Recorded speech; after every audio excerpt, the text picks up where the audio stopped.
So రేపు పొద్దున మీరు ఇది ఇంకా సరే 2 నెలల 3 నెలల డిసెంబర్ 9 జరగకపోతే మీదంతా ట్రాష్ అంతా ఉత్తదేది కేవలం పొలిటికల్ దీనికోసమే మాట్లాడినా అనుకోవాల్సి వస్తుంది. ఇప్పుడు కాంగ్రెస్లో ఉన్న ఒక సెక్షన్ కేసీఆర్ నాయకత్వాన్ని కోరుకుంటోంది.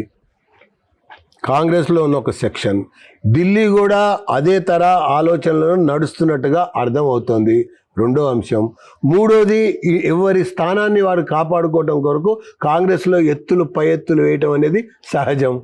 ఈ సహజం సంబంధించినటువంటి విషయంలో మీనాక్షి నటరాజు వేస్తున్న నటనలు ఎన్ని తేడాలు కనబడుతున్నాయండి. వచ్చినప్పటి నుంచి రేవంత్ని మందలిస్తూనే ఉందా లేదా?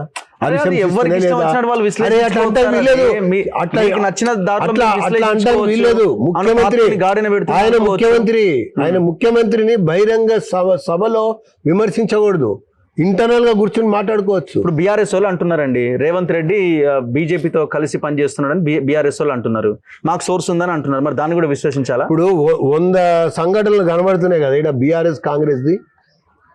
100 సంఘటనలు కనబడుతున్నాయి కదా బీఆర్ఎస్ కాంగ్రెస్ది.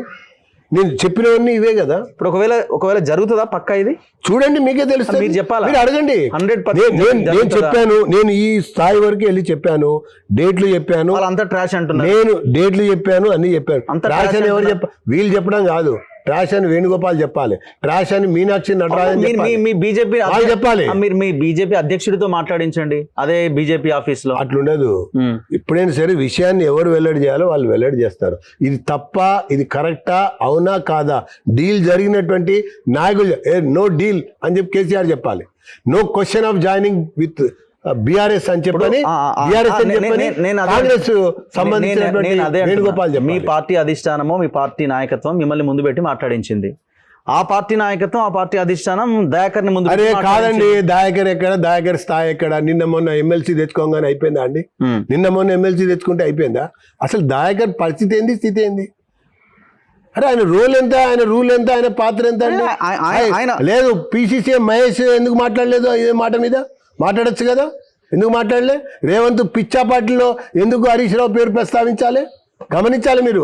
అక్కడ పొగ ఉంది, నిప్పు ఉంది, దుమ్ము లేస్తోంది కాబట్టే ఆ రకంగా దాన్ని మాట్లాడుతూ కొట్టిపాడేసినట్టుగా చెప్పాడు. రేవంత్ రెడ్డి ఏమన్నాడు? అరే హరీష్ రావు కేటీఆర్ నాయకత్వం, కేసీఆర్ నాయకత్వం అంటే వార్త ఏంది అని అన్నాడు. ఆయన ఇప్పుడేందుకు కొత్తగా ముందు నుంచి అంటూనే ఉన్నాడు హరీష్ రావు. ముందు నుంచి ఆయన వర్కింగ్ ప్రెసిడెంట్ కేటీఆర్ చేసినప్పుడు కూడా మామ మాటను జవదాటని చెప్పిండు కదా, ఇప్పుడు అదే చెప్తున్నాడు. ఇప్పుడు మళ్ళీ ఎందుకు చెప్పాడు? అప్పుడు చెప్పేశాడు కదా. ఇప్పుడు విలేకరులు ఒక నిమిషం, అప్పుడు చెప్పేశాడు, అయిపోయింది కదా. ఇప్పుడు మళ్ళీ అడగవలసిన పరిస్థితి ఎందుకు వచ్చింది? అరే ఎందుకు వచ్చింది? చర్చ జరుగుతుంది సోషల్ మీడియాలో. అదే ఏం చర్చ ఎందుకు జరుగుతుంది? బయటకు వెళ్ళిపోతాడనా, కుంపటి వేరే పెడతాడనా, తిరుగుబాటు చేస్తాడనా, రకరకాలుగా వచ్చినాయి. ఎందుకు వచ్చింది తెలుసా? టీఆర్ఎస్ ని బీఆర్ఎస్ గా మారుస్తుంటే కూడా నో అన్నది హరీష్ రావే. ప్రాంతీయ పార్టీని జాతీయ పార్టీగా మారుస్తుంది కూడా హరీష్ రావే వద్దన్నది. ఆ తర్వాత మిగతా వ్యవహారాలు అనేక సందర్భాల్లో కూడా హరీష్ రావే విషయాల్ని తప్పుపడుతూ వచ్చాడు. ఆ తప్పుపడుతున్నటువంటి విషయాల యొక్క క్రమంలో మనం తీసుకోబోయేటువంటి నిర్ణయం సమిష్టిగా ఉండాలన్నటువంటి ఒక ఆలోచన కొరకు ఈ రకమైనటువంటి ప్రకటన ఇప్పించారు.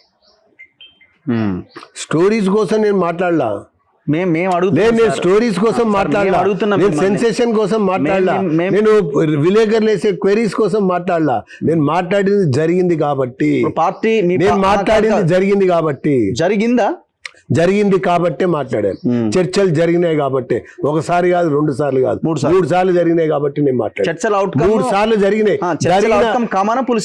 జరిగిన ప్రతి సందర్భంలో కూడా బీఆర్ఎస్ ప్రూవ్ చేసుకుంది, ఎస్ మేము రెడీ, మేము వీఆర్ ఫర్ అని చెప్పని తనకి తాను చాటుకుంది. ఆ చాటుకున్నటువంటి దశల్లో 4వ భాగమే హరీష్ రావుతో ఆ ప్రకటన. కానీ మరీ మీరు ఇంకొక స్టేట్మెంట్ ఇచ్చారు, కాంగ్రెస్ రేవంత్ రెడ్డిని పక్కకు పెట్టి కేసీఆర్ని ముఖ్యమంత్రిని చేస్తారని. ఇది మరీ హాస్యాస్పదంగా ఉంది, చాలా కామెడీగా ఉందని కూడా కాంగ్రెస్ వాళ్ళు అంటున్నారు.